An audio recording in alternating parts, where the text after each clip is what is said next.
Most of my time is meeting people where they're at with zero agenda of where I need them to be or think they ought to be, just seeing who they are and being present with whatever that is. I really just keep this very broad understanding of spirituality as connecting to something bigger than yourself. The institutions with all the answers are giving us the wrong answers because they're not asking the questions or hearing the questions. Religion is an institution, and we know that all the institutions right now are failing, right? They're failing us on every level. What I've found with yoga is this opportunity to really bring my body, mind, and soul back into conversation with one another that has really been stripped out of a lot of religions. How can we bring people back in touch with mind, body, and soul? Nobody's asking that question.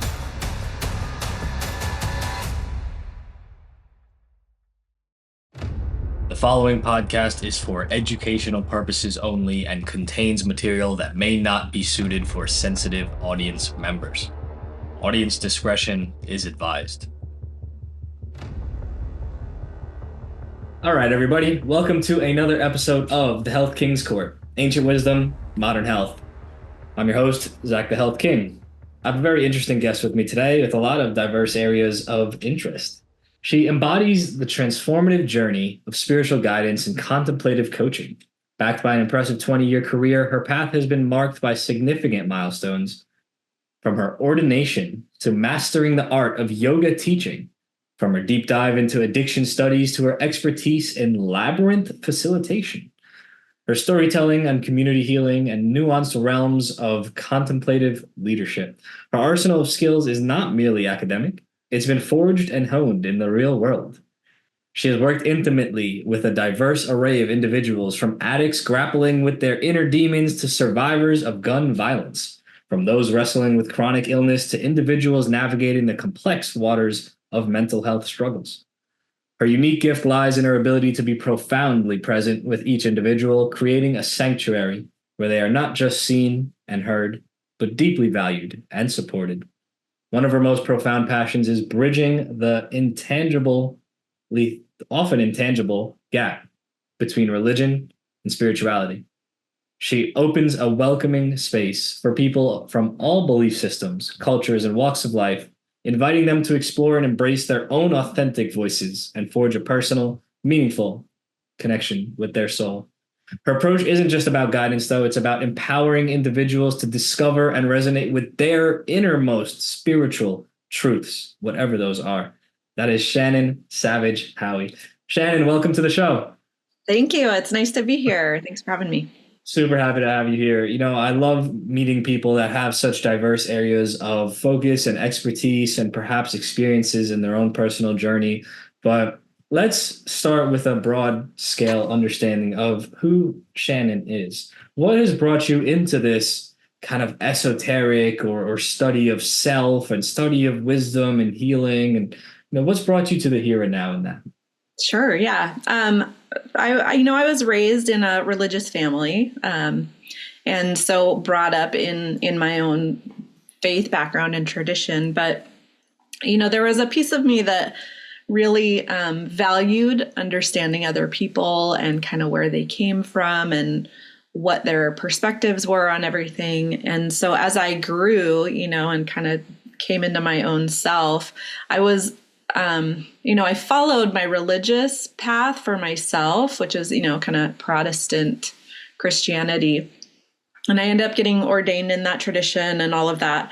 But, the more time I have spent in the world and with people, the more I just have opened the doors pretty wide. I spend very little time in any church anymore. And most of my time is meeting people where they're at with zero agenda of where I need them to be or think they ought to be, just seeing who they are and being present with whatever that is. So. Yeah, it's interesting, the relationship between someone's religious upbringing, when that's applicable, and where they develop into spirituality as an individual, and even in the introduction right there, I mentioned that that's something that you work on for people. And so what's going on with that? Because I think in my experience, there's a lot of religious wounding. And although Absolutely. religions might be beautiful to their core, for some reason, people's experience in the religious institutions or schools or the way they've been molded by religion, there's a deep distrust or resentment towards them. Is that founded? Is it just because of circumstances? What's Sure. going on there? Yeah, I mean, the quick answer is every story is different, right? But the broad answers here is that, you know, religion is an institution, and we know all the institutions right now are failing, right? They're failing us on every level, and they're run by people, and people are broken and do harm to one another. And so there is a lot of religious wounding out there. And part of what I really value in what I do is to just let that be what it was for people, and not try to fix that or turn them back to something that has been really damaging to them. And I think, one of the things I come up against when I'm meeting with people is that we think we all know what we're talking about when we talk about spirituality. But what I've found is that in any given room, every person in the room has a different definition of that term. And so we're really talking past each other when we don't define the term. So when I'm with a group of people or an individual, I really just keep this very broad understanding of spirituality as connecting to something bigger than yourself. And from that standpoint, I can sit with an atheist, and I can sit with, someone from Judaism, and, someone in yoga, and, I can hold all that space, and everyone can kind of find some common ground there. But religion has been pretty harsh on a lot of people, and there's a lot of spiritual wounding out there. And so part of it is figuring out, where are the places that aren't wounded, and where can we find healing, and where do we need healing? And my own wounding, and this is specific to Christianity, but probably not only Christianity, is that there's this huge divorce from the body that has happened, that we're supposed to deny all this wisdom that we experience in our own body. And so what I've found with yoga is this opportunity to really bring my body, mind, and soul back into conversation with one another that has really been stripped out of a lot of religions. Yeah, that's a huge point because everything ultimately is internal. I think this external world that we exist within is all just serving as a reference point or things to calibrate us or reference ourselves against on the internal side of things. And I think the ultimate pathway to a true, fulfilled, healthy relationship with spirituality or God or the universe or whatever language we want to put upon the topic, it all comes from within, even though we can use some calibrating beacons that are most often done in religious institutions. So you grew up or were raised in a Protestant Christian facility or household or manor, and perhaps attended facilities. You said you don't necessarily attend these days, but do you still use the labels? Would you still self-describe as Christian or Protestant, or is there any other particular labels that kind of umbrella define maybe where you land in spirituality? Yeah, sure. I would still say that I identify as, I'm specifically Lutheran, so, and we do have a congregation that we are connected to as a family, and I'm still ordained in that tradition. And so I get called in by that institution from time to time to present on things or to consult on things. And, so I'm not disconnected entirely from it, but the work I do is outside of those kinds of walls, and feels more appropriate outside of those spaces. Interesting. Does that present an internal conflict for you? Is that kind of does that kind of dichotomize yourself inside and feel like there's two separate parts of you because perhaps the one or at least the community of one would either shy away from or shame or kind of disapprove of the other?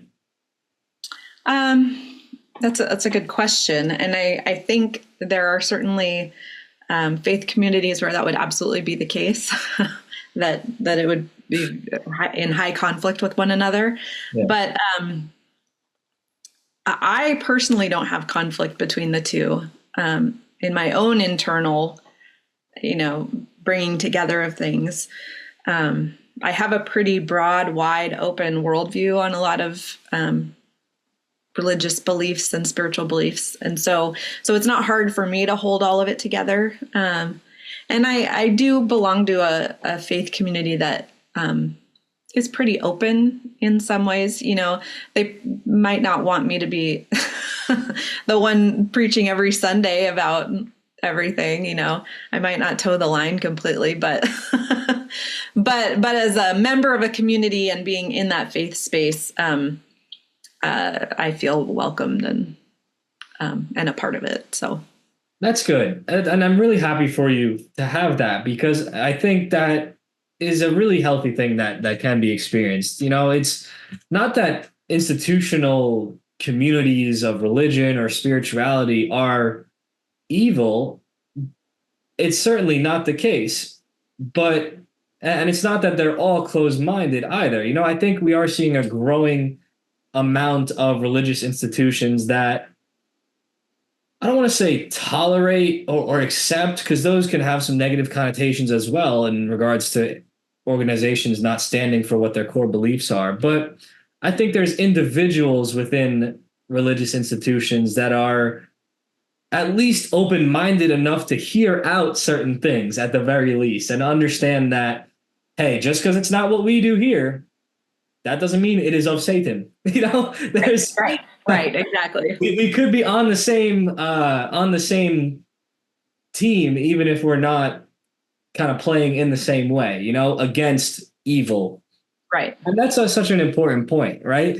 There's a lot of disharmony amongst different belief structures and individuals within different belief structures that think the other players are evil if they are not them.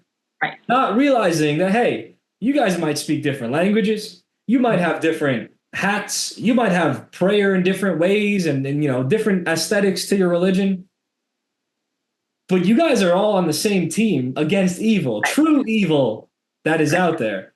Right. That is the form of godlessness and hedonism and what have you.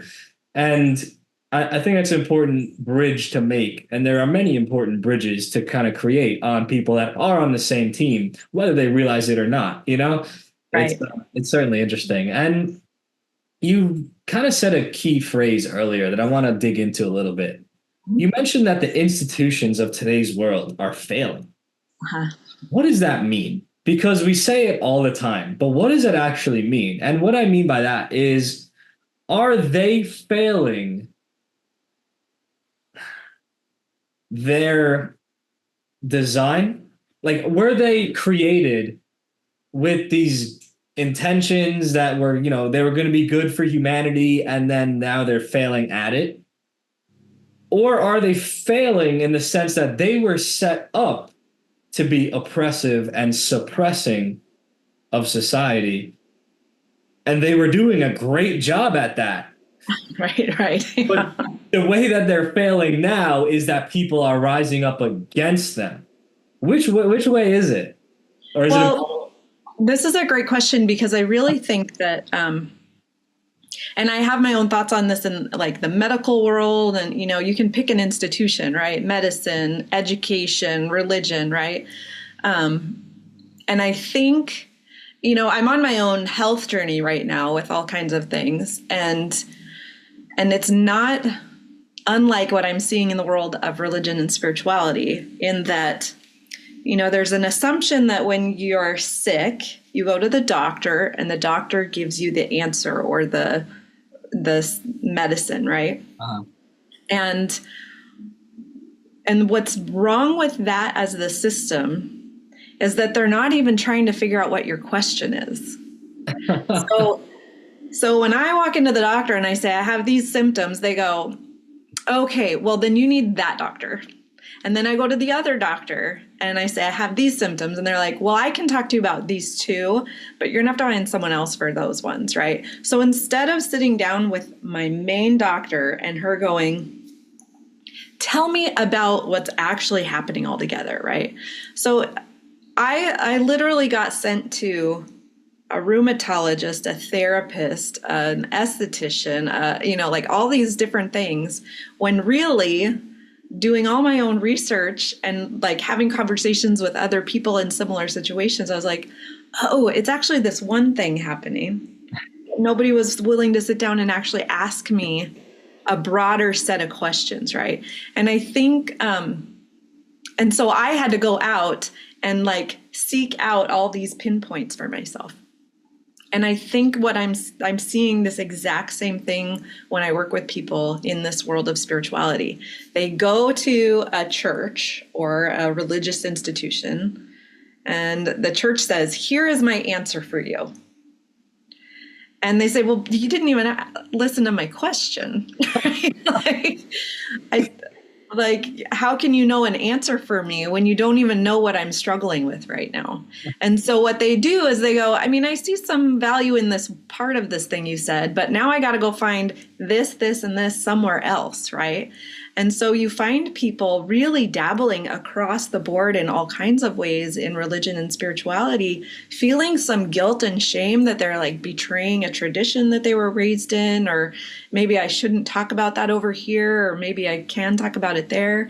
But what's really happening is that nobody's actually acknowledging what the questions are today and having these conversations and hearing the stories of people's actual lived experience.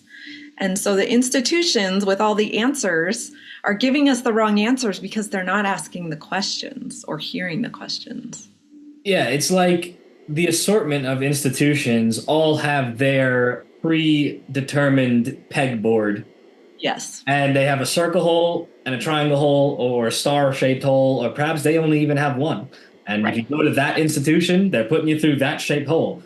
Right. You know, whether you fit through it or not, they're going to try and shove you through it. And yes. And when you don't fit, there's something wrong with you, not the institution. Right? Yeah. Huge point. But yeah, you raise the point, and yeah, we could pick our specific institution to talk about. Absolutely. But they are all kind of functioning that same way from a fundamental basis of disempowerment and from externalization and from overall blanket prescriptions, instead of being true to an individual and their individuality and to their needs and to, you know, what truly is going to help them, rather than this is our solution. Right. Take it or and leave. I think, you know, what's really a shame about that is that I think a lot of people right now are asking a lot of the same questions.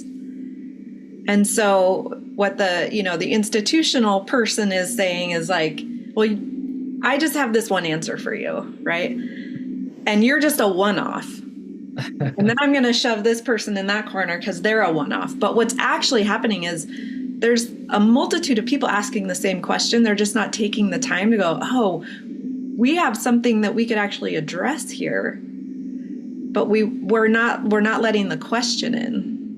Oh, absolutely. And, you know, what happens is that Agent Smith effect, when these unthinking persons or these kind of roboticized persons of the establishment that they have kind of dedicated their life to as an agent of, they go Agent Smith on you. You know, it doesn't compute. When you right.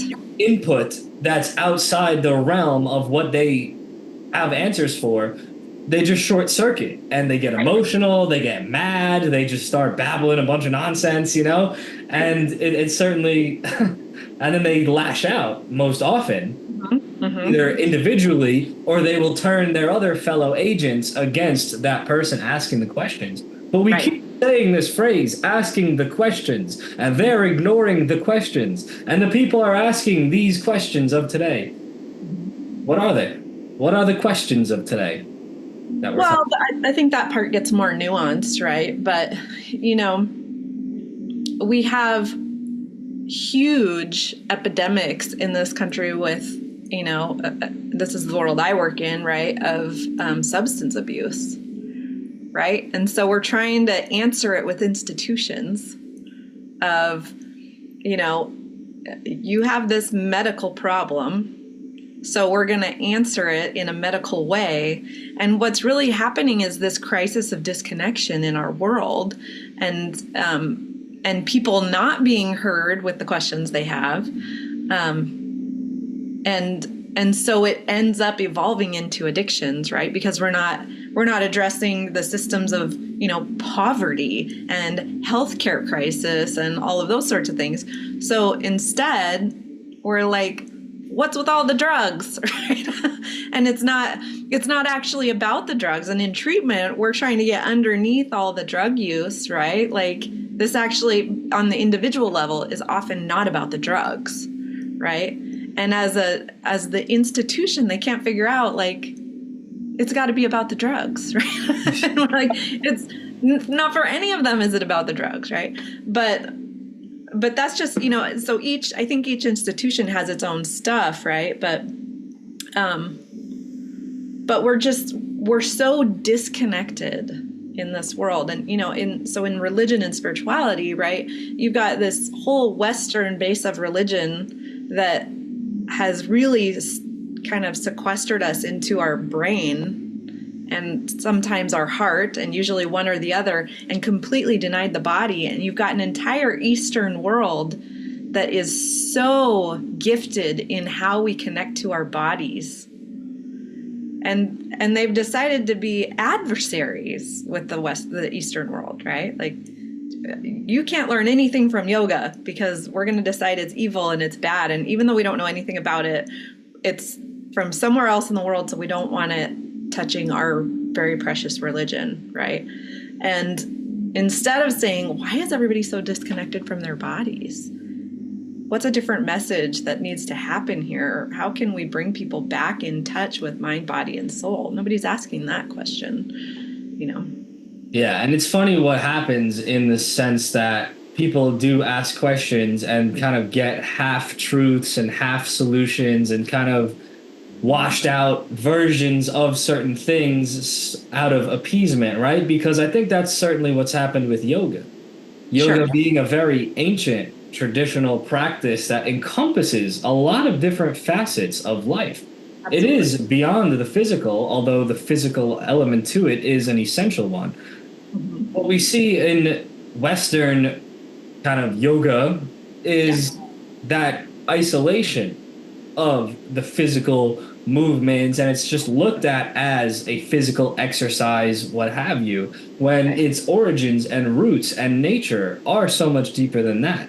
Absolutely. And it's interesting to connect with someone that has and continues to explore and practice yoga at the more deeper, natural, more intimate levels. And can you start off by mentioning what brought you to getting into yoga as an art and as a practice and diving into it? Yeah. So I did come to it, pretty, white woman American wise, right? Like, oh, here's a yoga class. I heard yoga's great. I'm going to take it. That was like probably maybe 25 years ago, and then later I was like, I need to do something healthy. Yoga sounds great, right? And I started to do that. And, as I got further into yoga, then I got pregnant, and then I was doing prenatal yoga, which is a very different experience of doing yoga. It really slows stuff down in a very different way for you. And it was a very long, slow journey of me getting to like, oh, yoga is a lot more than just this physical piece. Like, I kind of felt a little betrayed. Like, there's so much more here and no one ever told me, right? Like, this could have been so much richer for me all these years than it has been. And then I took my teacher training and I was like, this is what I was looking for. Because they really are required to bring in all of the philosophy and the history of yoga into the training spaces. And that's where it really gelled everything for me. this whole world of spirituality I live in, and then this embodied practice of spirituality just gave me a center that I hadn't really ever experienced before, bringing that all together. And I've never really taught yoga outside of that experience, because I'm like, this is too valuable. Bringing all these things together is too valuable to not have them, I can't do just a physical practice anymore. I have to remind people this is about being centered. This is about coming into yourself. This is about being present. This is a real practice of showing up for yourself. And you're probably not going to feel real sweaty when we're done, but you're going to hopefully feel centered, Yeah, and that's, a beautiful introduction that you were able to take the modern kind of iteration or version of it that does a disservice to it, and through self-exploration and I imagine research on your own, dig deeper out of having an inquisitory nature, and find the beauty that was within.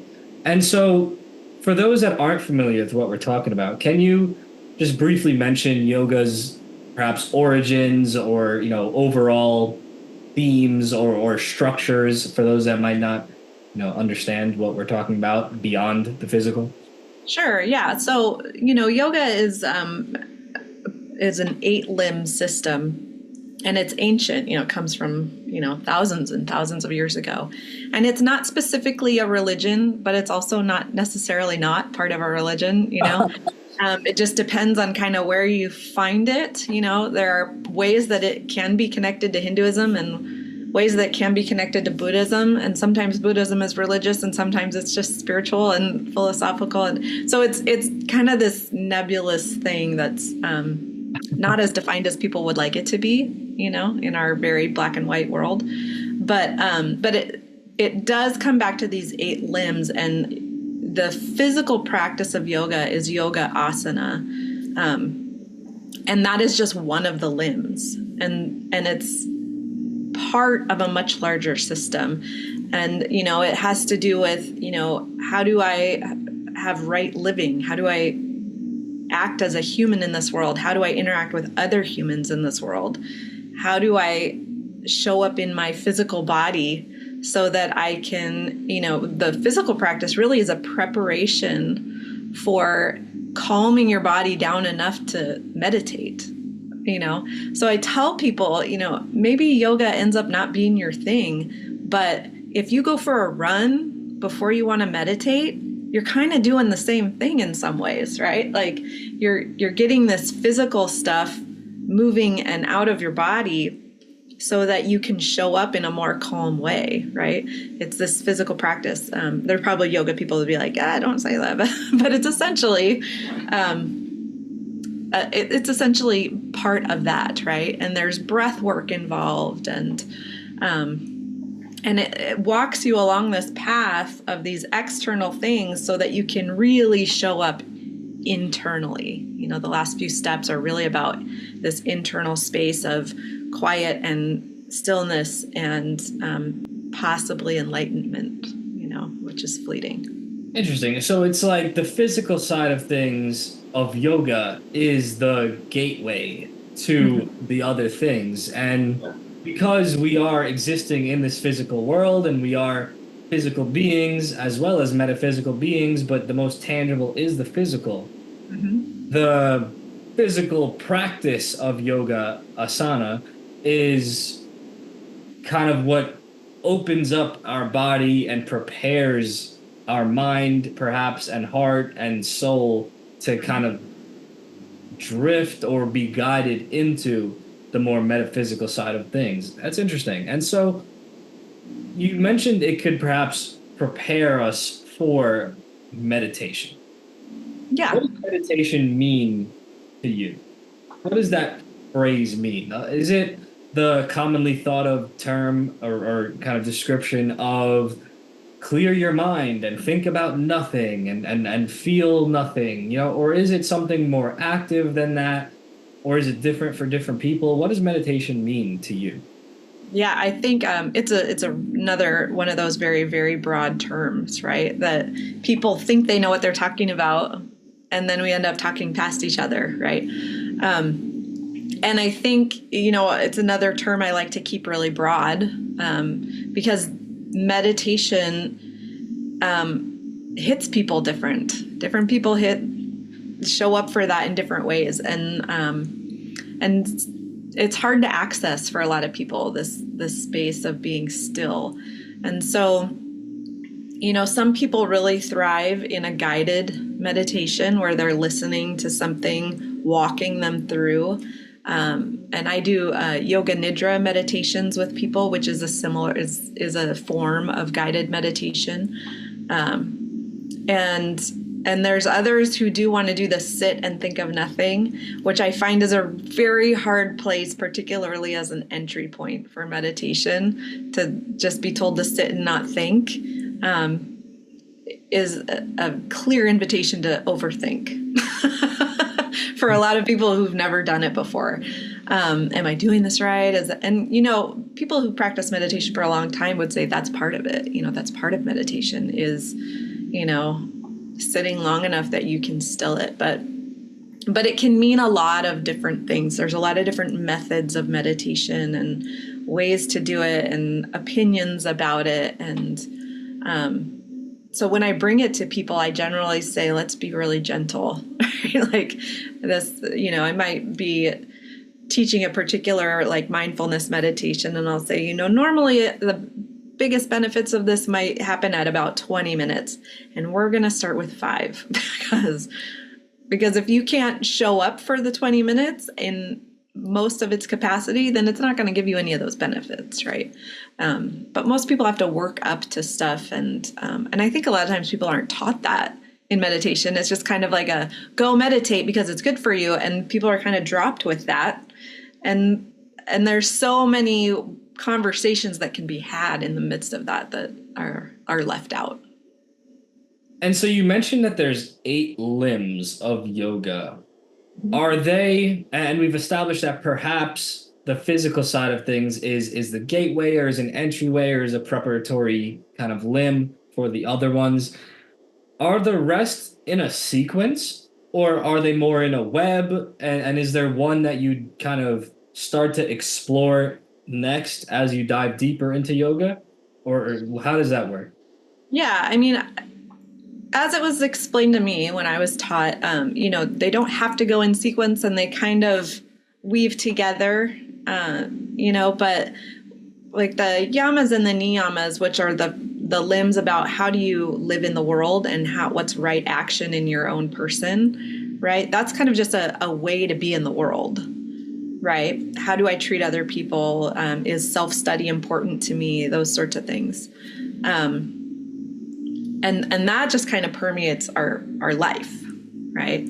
The yoga asana, this physical practice is, if you're looking at on a spectrum, you're going to move from the yamas and the niyamas into asana, and then to breath work. And then, it does have a progression to it.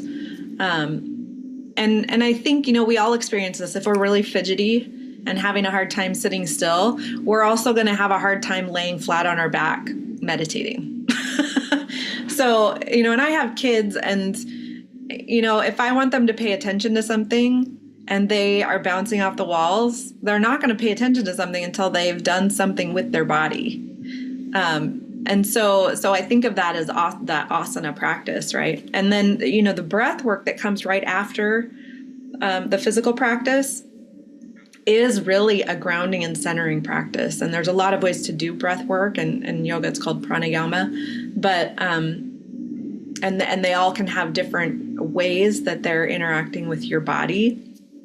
But the breath work really is this, taking you from this higher physical practice down to this really grounded, centered space, from which you can then move into, meditation and the releasing of the senses and moving down further into just that really still mind space. And what does one get out of achieving that still mind space. Well, in yoga, it would move you towards enlightenment, right? Which may happen once in a lifetime, or can be very fleeting, right? But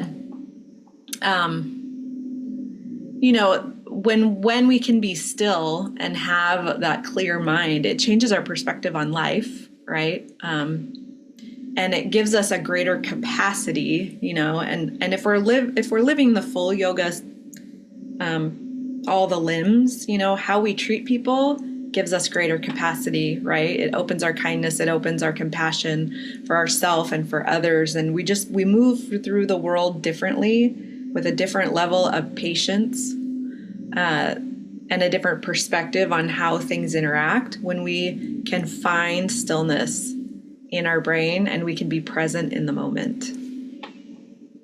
I see. I like that because it is only from a centered and strong foundation within ourselves that we can ever most effectively optimize our existence within the external world. Because if you don't know where you're rooted, or perhaps you aren't rooted at all, then you're just a feather in the wind, you're going to be blown around. Or if you are kind of somewhat rooted, but it's not stout, then you could perhaps be building a house of cards that could be blown down as well, even if you are able to build something. And so I certainly enjoy the promotion of stopping to the extent to figure yourself out, whatever that means. Because Right, right. if you don't know who you are and where you are, how can you ever know where you'd like to go or figure that out, or let alone how to get there? And Right. it kind of takes that calibration to live an effective life and not just be blown around by external circumstances. Because I think that's what a lot of people find themselves doing, being Sure. blown around by their circumstances, their environment, their upbringing, their family, their job. This is why we have the sensation of midlife crisis or, old age crisis. And I think that's happening all different age groups now, different crisis and identity crisis, because people are kind of shoved along through the conveyor belt of modern artificial society. Right. And there's no fulfillment down that path. It's just existence. Right. It's just surviving. There's no Right. thriving. And Well, to tie some of this back into the institutional conversation we were having, right? That if I go to a doctor in the system and I am not self-aware, and I say, here's the thing I'm dealing with, and they say, here's the answer, then I could be on that path for years of just, now here's another thing. Now you give me this answer with nothing working and just going insane. I have to add more doctor's appointments and more doctor's appointments because the doctor keeps telling me I have to do these things, and without any self-reflection or like really wondering of like, are any of these things adding up? Or, when we don't have the space to pause and ask our own questions, we do let the institutions just run the show for us. And what we're finding is they're not running a very good show. Right? And so if we can be more present to ourselves, we can find that space for those better questions. yeah, absolutely. Hey guys, on that note, we're going to take a real quick break for me to tell you about something very important. Because one of the perfect examples of individuals surviving instead of thriving and just going to doctors and trusting exactly what they say, despite what might be in their best interest, is the realm of cancer. For those that aren't familiar, I am the COO of the charity organization beatcancer.org.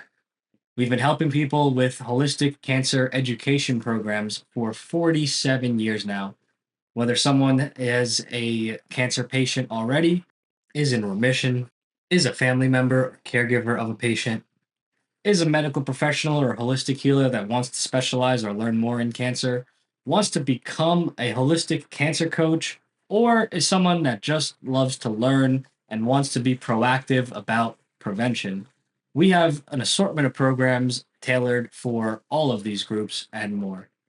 Here at beatcancer.org, we are a rapidly growing community with our programs adapting and growing and improving as the days go by. So come on over to beatcancer.org and check out some of our programs that we have going on. Thursday evenings at 7 p.m. Eastern Standard Time. Join us on our weekly calls where we have open forum chats about all things holistic health and healing. No commitment necessary, totally free to join, and all questions and comments welcome. Thank you for listening, guys. Back to the show. And so one of the words that you use to describe yourself is a contemplative coach. Mm-hmm. What does that mean? I've heard of all different kinds of coaches. Yeah. But what does it mean to be a contemplative coach? Yeah. So I think one of the things we're really missing in the world is this capacity to contemplate, right? To sit down and really think and give ourselves space to think, because we live in a society that is pushing us further and faster every day. And we can't keep up with that. And sometimes we don't even want to keep up with it. We just don't even know it, right? Because it's just full steam ahead all the time. You know, you have to run faster, make more money, you know, do more things. And when you can bring in a contemplative practice where you can sit, you know, meditation is a contemplative practice. Yoga is a contemplative practice. Anything that gives you pause to slow down and do that self-reflection, either on your own or, you know, with a coach or in a group, you start to figure out what's really underneath it all for you. And you slow down and you assess like what's actually important, because when we are going 1,000 miles a minute, we don't have space for those questions. Like, I know I'm making money, but what am I even making the money for anymore, right? Is this taking me towards the values that I want to be headed towards? Or am I so stuck on this conveyor belt of life that I'm going to get to the end of this and realize that I missed it all, you know? And so being able to engage in contemplative spaces and practices helps us pause so that we can do that reflection of, am I who I want to be, and am I where I want to be in this world? Yeah, the modern world certainly is fast, and it's certainly accelerating exponentially. And whether that's a good or a bad or a bit of both, it is what it is. And I don't think that's going to change anytime soon. And sometimes we do need to slow down in order to ultimately go faster. Mm-hmm. I like cars, so I always relate all things to cars and racing, whatever. A car, if it's taking a turn on the racetrack, the goal is to get around the track as fast as possible. Mm-hmm. Well, a driver doesn't have their foot to the floor on the gas pedal the entire time. That's not optimal. Right. When approaching a turn and a twist and a turn, and there are many on the track of life, sometimes we need to let our foot off the gas. Yep. Hit the brakes a little bit, mm-hmm. and only at the right time, then hit the gas again, harder, and then we're able to most effectively and efficiently and safely, without crashing and burning, navigate our way through life.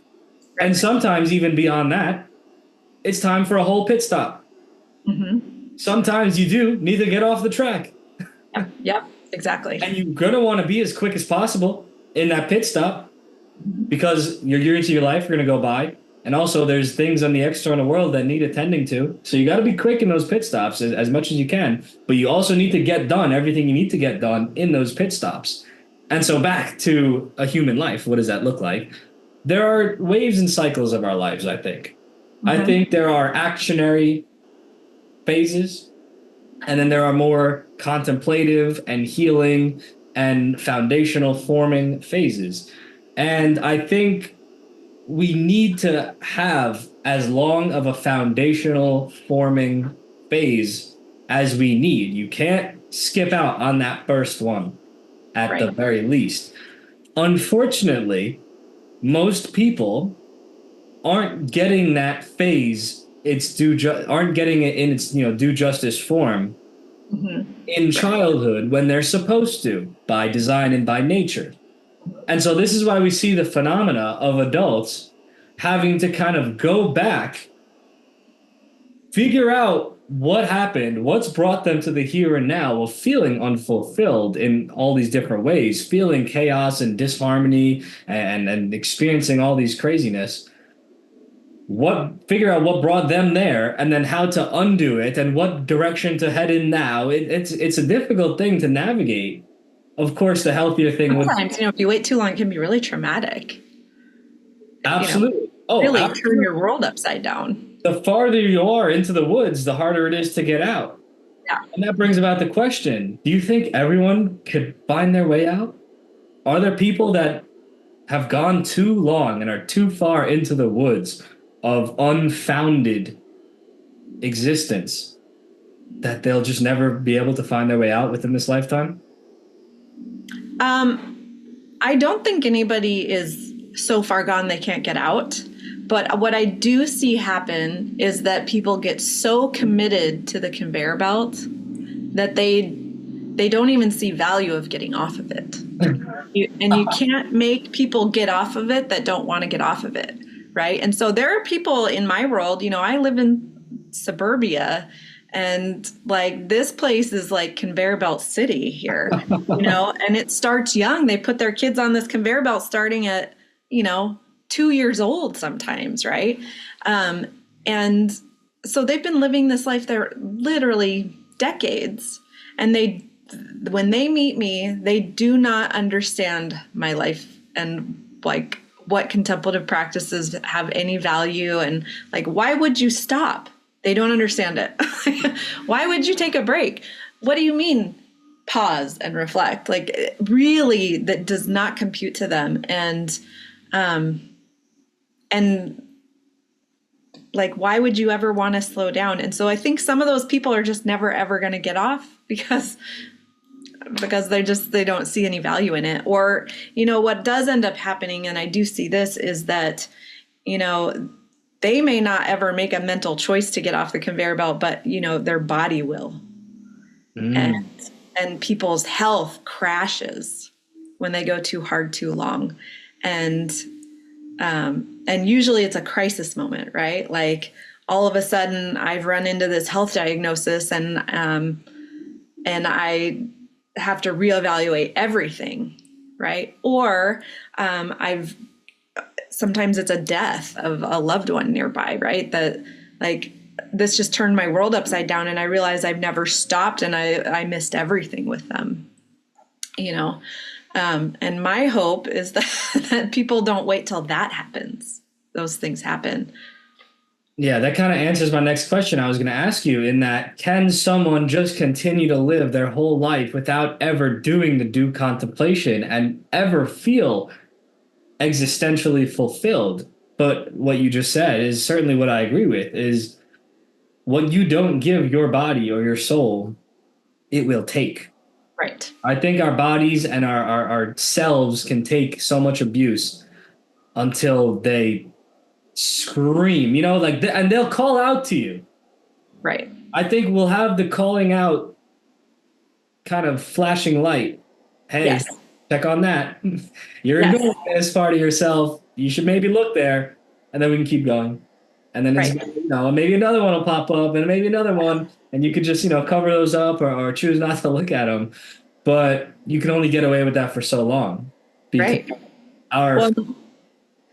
one of the reasons I think yoga is so valuable, or a similar type of practice, right? Because if you're really showing up and being present in your body, you're not ignoring it, right? And so you can sense like, oh, there's little things happening. What does that mean?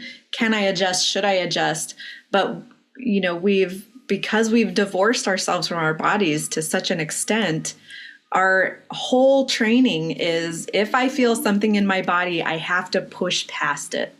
You see this in athletics all the time of if it hurts, go harder, right? It's going to get better. The more it hurts, the better it is, right? And what's that it's really forcing us to ignore any signals from our body with that type of mentality. And then we end up in places in our, later adult life where we're like, why does everything hurt all the time? You know? Yeah, and it's interesting. There's some credence, I think, to the construct that good things in life are going to be painful, and you do have to push past certain pains to get to the other side, but certainly not all of them, right? I think there's also a simultaneous things going on in that certain people experience a bit of hardship Mhm. and then give up when they should have pushed past it to Right. get to the other side, because that is the meaning of life, to overcome things and experience things. And perhaps there's some dichotomy between men and women's life paths in that. But then I think also there's people that experience obstacle, and it is a sign Mhm. to turn back or go a different way or to chill out for a minute, and then they Right. ignore it, Right. and then that's to their detriment as they try to push past. And perhaps that's what makes life the nuanced thing it is. There's not necessarily a one solution to facing Right. hardship. If it does mean to Mhm. persevere or to turn back and recontemplate kind of your Right. direction, that's And that's why a contemplative life the only is question. so important, right? It's not, whether or not a thing is good or bad. A contemplative life invites us to just ask the question, what's happening here? Right now.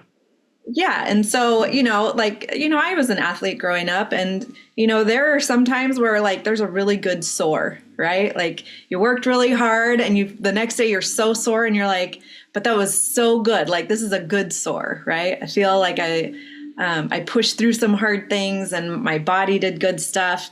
And then there's, I pushed it too far and now I'm like on the verge of injury sore, right? Yeah. And the contemplative life is really just an invitation to go, what's happening here? And the reflection piece of it, like, did I go too hard, or was that really good? And maybe I can find other ways to bring some of that into my life because it pushed me further and got me further, but it's the reflection that's so critical that we miss in so many places. Absolutely. And it's so asinine when it is missed because, like you said, it only results in injury and unwellness and the glamorization of pedal to the floor, push past everything, always keep going, blah, blah, blah. Doesn't matter. Gotta get it done, blah, blah, blah. Right. You're missing such an important part of the equation, and the person that comes to mind as a prominent figure of this kind of iron skulled mindset Mm-hmm. is David Goggins. I don't know if you know him, and this is not a personal thing about him. He was this. Are you familiar? No. All right. So long story short, was this guy. He was overweight, wasn't living a fulfilled life, got into fitness, became some sort of military person, and just got into physicality from being overweight. Mm-hmm. Great. Good for him. I'm super happy for him. However, part of his journey and and I don't know if it's his promotion, but it's his story that then people then take to calibrate their own lives. Is he would do these ultra marathons and these runs and stuff, and he would train for them and then do them, and then he wasn't ready for them or just put his body through too much to Mm-hmm. the point where he did permanent organ damage and like limb damage to himself that he now lives with. And it's like, okay, yes, you well done, you accomplished your goal, Right.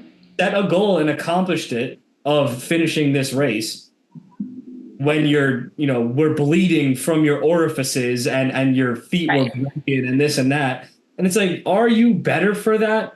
Actually? Mm-hmm. Yeah, Right. but this gets glamorized and purported and kind of used as a beacon of guidance, especially for males and masculinity and current times. There is a need for strong masculine figures and guidance, but that oversight of missing the healing, missing that slowing down nuance when appropriate is just such a massive disservice. And it's so short-sighted, Yep. Absolutely. It's so Yeah. short-sighted. And so in your contemplative coaching, do you Mhm. work with men and women alike, or are you focusing on women perhaps, or what does that look like? Yeah, I kind of work with, a variety of ages. I work with all genders. Yeah. Yeah. And do you find that the work that you do with men looks the same as the work you do with women and kind of the pathways to figuring themselves out? Is it usually the same journey? Um, I would say it's less around split around gender and more around kind of life stage. So the similarities I see um, are really much more about where they're at in their life than what gender they are. So I've worked with people around retirement age, both men and women, and they're asking very similar questions, right? How do I end a career that I've spent my whole life doing well? And how do I move into this new phase of life, and what does that look like, and what's my legacy, and how do I show up in these spaces? And my body is not doing me the service that it used to do, and what does it mean to not be able to rely on my body the way I used to, right? Those are kind of that stage of life. But then I also work with parents, men and women, and they're asking a lot of the same questions, right? Like, how do I show up for my kids? How do I show up for myself when I have kids? And, so. Yeah, it's interesting. And what would you say is kind of the biggest or most prevalent conflict that you're noticing in people? The people that I meet with are really longing for space for reflection. A lot of when I work with people one-on-one, what it is providing that reflection space, right? And it's hard to do that without intentionally setting it up. So I am the space where they're doing this reflecting on life. And so that's what they're coming to me for. But the questions they're asking are like really similar a lot of times. Like, how can I just slow down? And how can I show up in this really, really, really busy life, whether they've created it to be that way or it just is part of being part of life, and be really present with people. People are tired of surface relationships and connections. They're like, I need something that's more meaningful in my life, and I'm tired of all the BS. Yeah, I certainly relate as an individual, but then also as a professional in the podcasting world. That's why I like these deep and meaningful long form discussions, right? Because it takes some time to Yep. get to know each other, to bring about conversation that can actually have an impact. Just brushing the surface of things Mm-hmm. is how people get through their life, Right. just surviving instead of thriving. Right. The contemplation, the deep and due contemplation into certain things that allows us to truly find our way through Right. this lifetime. And I really like the quote that you have on your website. Mm-hmm. It's, I never quite know what I'm looking for, but I know in my bones that I must keep looking. Mm-hmm. What does that mean to you? And why is that, a philosophy of yours? Yeah. Well, I would definitely say I'm a lifelong seeker. Someone who's just always willing to ask the questions and entertain a multitude of answers. And so I don't really ever have an agenda set out of this is the result I'm trying to get, not for myself, not when I work with other people. And so it's just holding this very open space. And I think that's just how I have always moved through life. I think it's kind of how I'm created. And it's kind of what I invite other people into, just ask more questions, get In, curious. in saying that, though, perhaps if do you not perhaps have hard set destinations in mind, but do you ever have overall thematic goals in certain activities or things like, okay, I would like to get to there, or is it entirely open ended? And if we are entirely open ended in our life direction, can we ever find fulfillment, one, or two, do we leave ourselves more susceptible to being kind of externally influenced and shaped into certain directions if we don't have an overall idea of perhaps where we want to go? Right. Well, I do think there is, as you said, kind of like a theme or something, right? So, in my health journey, the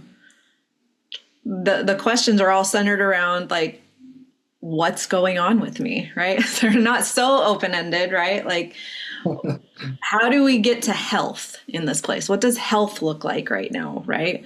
And so all the questions are trying to get around that, right? And in, my own spiritual world, it's, maybe like, I might be asking that day, how do I get more grounded today? And that's an open question, but it's directed, right, in a certain realm. And so I think there's, you can't be completely unboundaried, because then you are just kind of floating through life with no anchor, right? So your questions have to have some kind of tether to what your life experience is, right? Yeah. And so a key area of your work that you've mentioned, and I believe I reviewed in your materials, is working with those with substance abuse issues or substance related issues. Mm-hmm. I want to dive into that a little bit. Why do we see such a prevalence of people relying on or abusing or being consumed with assorted substances, be it alcohol, pharmaceuticals, drugs of different natures? What is causing people to be drawn to or be trapped by such things? Yeah. There's lots of things, right? And certainly every person has their own story that's really unique, right? But some broad themes that I see are people who've been on this conveyor belt and are struggling mightily to keep up with the faster, more stressful pace. And they just can't do it, A lot of substance abuse comes from trauma, like childhood trauma that never got addressed. And so if we can be, supporting parents better in this world, we may be finding less adults with trauma in 20 years. And I think part of all of that is a real loss of the village, this support network community where everybody kind of chips in and helps each other out. We don't have that anywhere anymore. And so when people are struggling, they're really isolated and there isn't anywhere to turn and there's no other healthier options. And the further isolated you get, the harder your choices get in how to solve those problems. So is it that we need to be supporting parents more, or is it that parents need to be doing better? Well, I think that's a pretty hard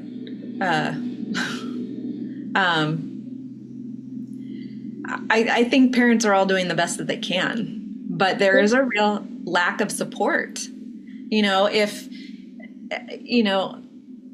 If you are having to work 3 jobs to pay rent, it's really hard to show up for your kid when the school calls and says, oh, they have some anger issues today. Well, of course they do. There's like 0 resources at hand for them, right? Either parental or otherwise, right? And I think parents are trying to do the best they can, and kids are, these are such big like system-wide problems, right? Like I have a kid who's got all kinds of behavior stuff that we've had to struggle with. And I think part of it is, his own mental health concerns, but also he's in a school institution that is all over this country that doesn't let him play outside and like learn outside. And, he's expected to sit in a desk and answer questions. And, he's a 7-year-old boy who wants to live an interactive life, right? And we've taken that away from kids, and then we're mad at them when they don't sit still, right? And then they're acting out in school. And so I think that's part of a larger system. And I think parents are trying hard, but when it feels like we have to keep up with this race all the time, it is really hard to know how to jump off of some of those things. You're right. You're absolutely right in that last part, because it is certainly very hard. But I push back on this point because from the stance, and only from the stance, of taking ultimate responsibility for the outcomes, no matter what the circumstances are, only through accepting the responsibility as an individual or as a parental unit of, I have done these actions, and so therefore this is my outcome. From that scary and hard realization, the flip side that is beautiful is the empowerment and empowered mindset to alter our choices and then alter our results that follow. And I wholeheartedly agree with you. The systems of today are so stacked against us in every capacity. Right. The financial system, the money means nothing. They print it out of thin air. The educational institutions are purporting garbage. The media is purporting garbage. The food and food-like products that are purported are garbage. The healthier stuff does sometimes cost more. So yes, I'm with you.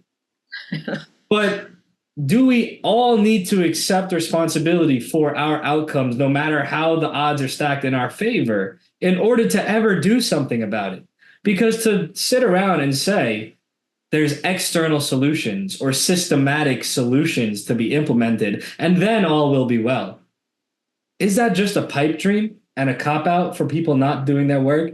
And the biggest point I'll push back on you on, respectfully, is that parents are doing the best they can. Because I think there's a lot of people out there as individuals that are not doing the best that they actually could. They're not fighting the internal fight that they need to be doing to then prepare themselves to operate most effectively and healthily in the external world. There's a lot of people that are avoiding the internal work that they need to do and then avoiding the external struggles because XYZ reasons. They've never been taught. They've never, been introduced to it. Perhaps they have been introduced to the concepts and they're shying away. Perhaps they feel like they don't have time because they are working all these jobs, right? But amongst all these circumstances are also individuals facing those circumstances or worse and then changing. Sure. And then rising up. And so, it's like I'm sure many parents are doing perhaps the best they can in this moment. But I also think that's a unfortunately optimistic view on a lot of parents that I think are just utterly failing. What does that make you think of? I mean, of course, there is personal responsibility, right? Like I am the one here raising my children, right? No one's going to do that for me, nor should they, right? But, when I talk about a village too, I'm talking about, I solo parent a lot because my husband travels for work a lot, like months and months and months at a time. And so what that looks like is a lot of burnout if I don't set up, babysitters when I need them, or, one kid breaks his arm and then I have to leave 2 kids at home alone if I don't have a village while I go to the ER for God knows how long to set this thing, right? And so without a village, crisis moments become bigger crisis moments, right? And times where I could have just taken a small break end up being a breaking point because I never got the small break, right? So that's kind of that village conversation, not just like, is there someone else in my house to take the kids because I'm tired of them, right? Right? Or, but it's even in those small moments, right? Or like, please just go play outside with the neighbors, right? We don't have that happening in a lot of places anymore, right? And so I think that is an important part. And, I think, I'm in this world doing the contemplative stuff because I think it's incredibly valuable. And I think if more parents were doing contemplative work in their own lives, right? If we were evaluating, is it smart to put my kid in 12 activities a month to help my 5-year-old keep up with the rat race? Without any self-reflection, you're going to keep riding on that road, right? And I think any parents strongly benefit from some of that reflection, right? And to not do that is a disservice to not only you, but your child and your community, right? Absolutely. So it's all complicated, right? we're trying to take like this giant thing, right? And like bring it down into, a 5-minute conversation about it. But I'm going to hold firm that I do think most parents are doing the best they can. But what resources they're tapping on for that is different, right? Like if you've never been introduced to any kind of, self-reflection or slowing down, you don't realize it's even a resource, Yep. It's an interesting thing we see happening today where simultaneously we've been disconnected from those around us and, have been disbanded as tribes and as communities and as villages. Mm-hmm. But simultaneously, we are increasingly able to find tribes, perhaps not geographically right next to us, Mm-hmm. but via the internet. Right. And so I think that's not a coincidence that we are seeing people kind of forming communities online and being able to find their tribe, maybe not necessarily their neighbor, maybe not necessarily the next town over even, but somewhere there's people out there that, are also seeking. Mm-hmm. And also seeking kind of connection and perhaps have the same or similar value structures. And I think it's really beautiful that we are seeing an increasing amount of avenues of connecting with these kinds of people to be able to reference with and against and work together with, collaborate with, and perhaps even move near and develop close friendships with. I think it's important to also see the beauty that is in today. But how have we gotten here? How have we gotten to this point of being villageless and being so isolated as individual family, individual family, individual family, to the point where even in suburbia, if it's the same where you are as where I am, I barely know my neighbors. Right. I know their names, say hello. I don't really know who they are, depending on how long they've been here, there, it's Absolutely. how have we gotten to this point as the norm? Yeah, I think it's been years of disconnecting, right? Slowly and surely over time, the more we've disconnected, right? But, it's highly individualist society, right? So, when I talk about, churches saying, I have this one answer and people saying, I'm not asking that question, right? Churches are a place of community. And if you're no longer finding community there, you're losing community, right? And so we're seeing this happen in faith communities, right? I'm not as connected there as I used to be. It's not offering me what I really need, right? And if we're relying on like a sports team for this, then people are there for a very specific reason and they're engaged on a very specific level, right? And they're not going out afterwards to hang out, they're like off to the next thing because people have too many things, right? This high speed society, we have sacrificed relationship for efficiency. Interesting. And I think that's a great point you raise in although people these days might have certain communal structures that they participate in, because they're more activity based and not overall value based, then we find a difficulty in connecting outside of that activity. And that's why we have those isolated relationships. Right. I hang out with these people for this thing. Oh, I want to do this thing. I hang out with those people.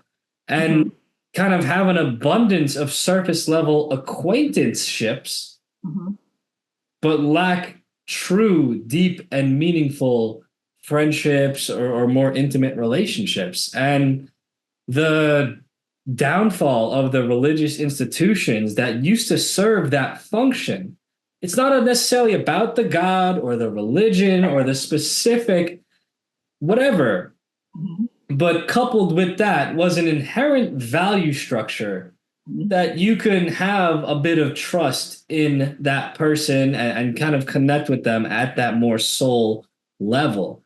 Right. And when we don't have similar credence or value structures as others, we can perhaps coexist, but can we ever truly trust and thrive?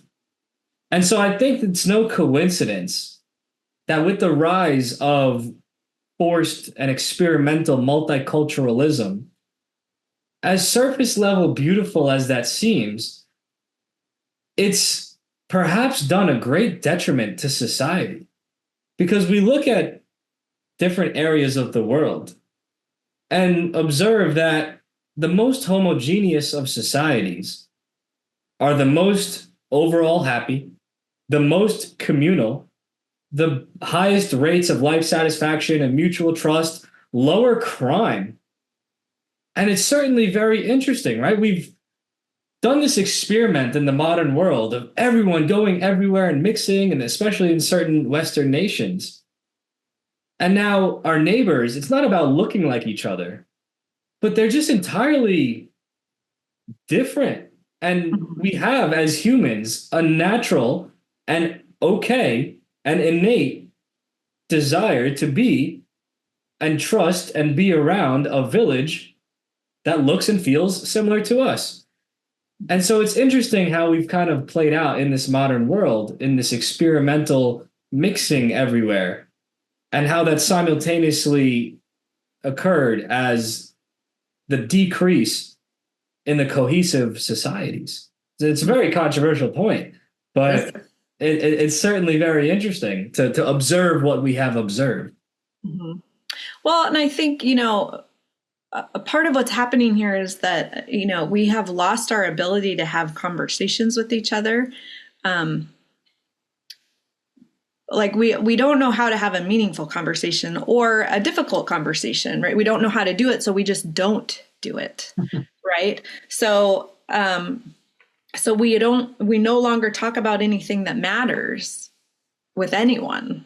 And then we are lonely and we are isolated. And I think, it's less about multiculturalism being the issue and more about self-differentiation, right? Like I love to communicate and be engaged and connected to people who are different from me, partly because I know who I am. And I can stand in my own self and my own beliefs and my own, cultural backgrounds and have a very meaningful conversation with someone very different from me, because I'm not afraid I'm losing myself.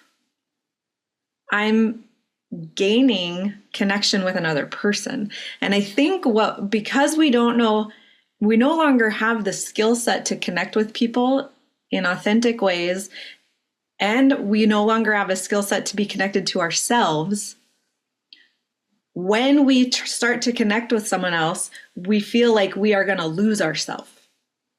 or we feel like we have to fully accept them and take in everything they are just as they are and bring it into ourselves because we don't know who we are. And so we've, instead of learning the skills of how do I show up in a space with you and you are different from me, and how do we both stand in ourselves in that space, instead of that being the reality, we now have decided that we must be adversaries. And so instead, because I'm terrified of losing myself to whatever different thing you are, I'm going to push you away, and I'm going to make sure you know that you are not me. Love it. I love that framework that you just provided to this discussion. Thank you for pitching that, because it's like what we were talking about earlier. Of an individual standpoint, if you don't slow down, figure yourself out, get the foundation, if you try to go, you're more likely to crash and burn. Well, it's kind of the same societally, whereas perhaps multiculturalism is not inherently a bad thing. I never said it was. But perhaps it adds volatility. It adds energy. It adds fuel. And if the direction or all the participants within it aren't centered, or the society itself isn't centered, perhaps adding fuel can introduce chaos. Or you know what I'm saying? It makes it harder to be harmonious. But perhaps if it is able to be achieved, it is the greatest of beautiful things and the most harmony and the most prolific environment. It's an interesting discussion. Certainly very interesting. I enjoy how you frame that. And so with the remaining minutes that we have, I'd love to know, how is it specifically that you are working with clients, and where can people go if they've liked what you said today and would like to explore either your content or learn more about you, or perhaps even work with you? Yeah.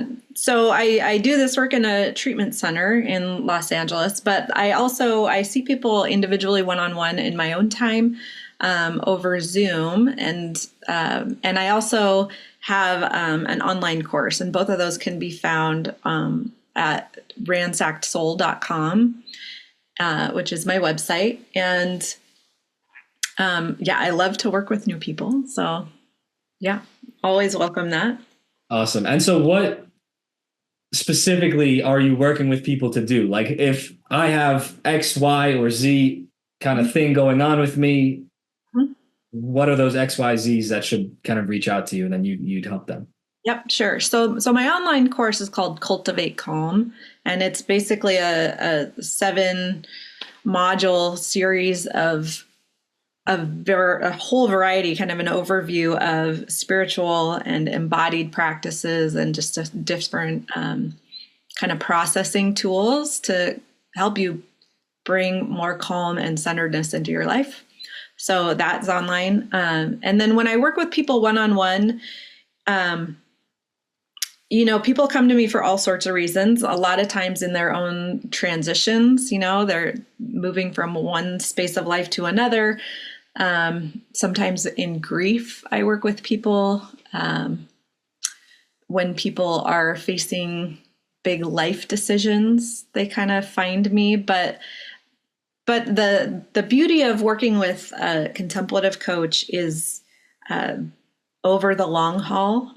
These touch points of continuing to show up in these reflective spaces, and this movement over time to a more centered, more reflective way of being in the world.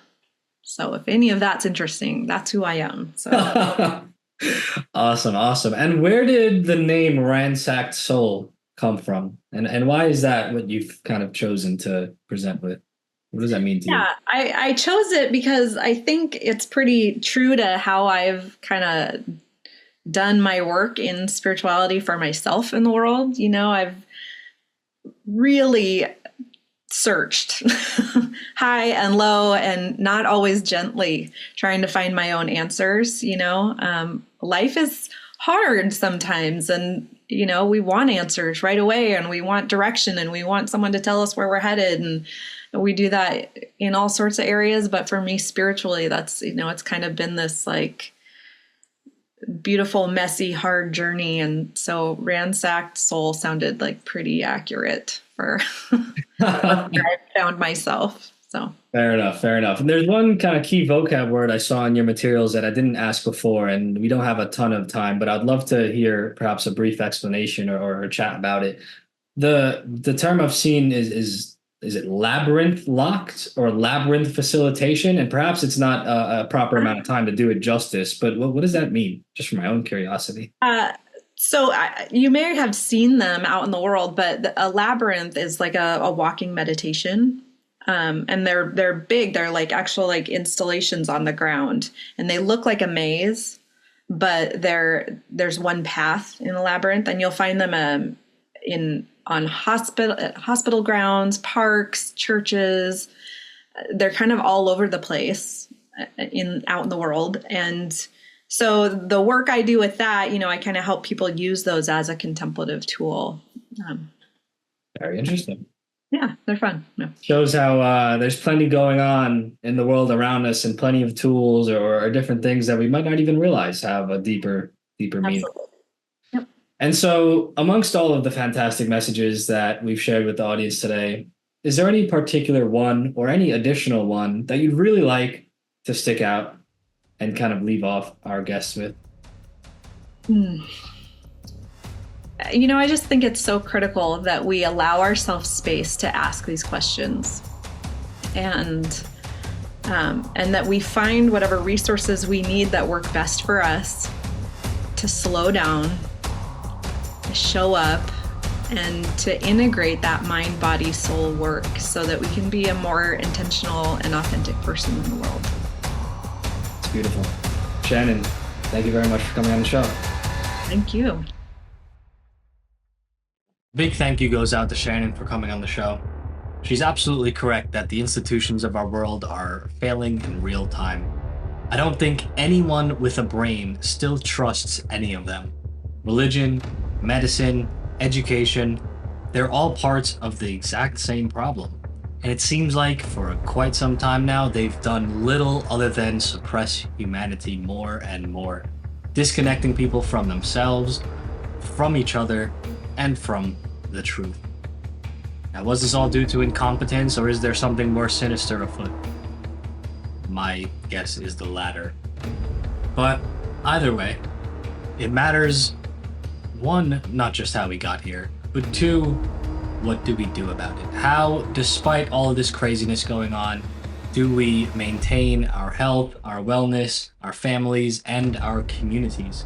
It all starts by thinking about these things, being aware that they're going on, and preparing ourselves. Not just relying on external systems to care for our every aspect of our life. Absolutely essential. Thank you again to Shannon for coming on the show. Hope you enjoyed. Big exciting news. I just released a new website. If you go to ZachTheHealthKing.com, you'll find my new and improved website. Very excited about it. Please let me know what you think. Find all my episodes there, find all of my guest appearances, etc., and everything else that I'm up to. All comments, questions, and feedback is always welcome in the comments wherever you're listening. Please do give the episode a like, subscribe to the channel, this way you get notified whenever I post a new episode.